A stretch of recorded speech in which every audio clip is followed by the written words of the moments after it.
VaGeza, vaBlessed Geza votaura mashoko avhundutsa nyika yese yeZimbabwe nguva dzaenda.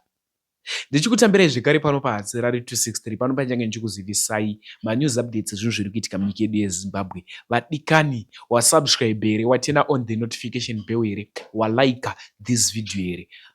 Pari kupisa ende zveshuwa pari kupisa. Vanhu vanga vakamirira kuti vaBlessed Geza vataure pfungwa dzavo kana kuti vataure kuti zvakamira sei. Zvisinei vanhu zvavanga vakamira izvozvo, regai tidzoke mumashure mbichana.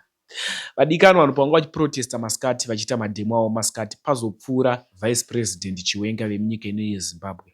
Ende vanhu vanga vasina kuzvifungira kuti vachapfuura nemurodhi, vanhu vapembera vakamhanya vachida kuona kuti vachifara vachipembera zvekusimudza maoko kuti ye ndozvavanga vachiita pavidhiyo iroro. Da kuisirai video pedza kuona video tozvanofuka mucomment section. Ngatibone this video.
Whoa!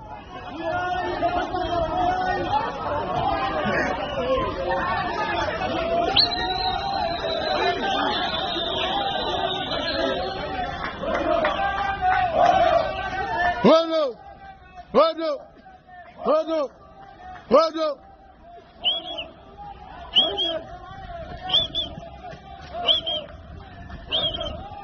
Hold up! Hold up!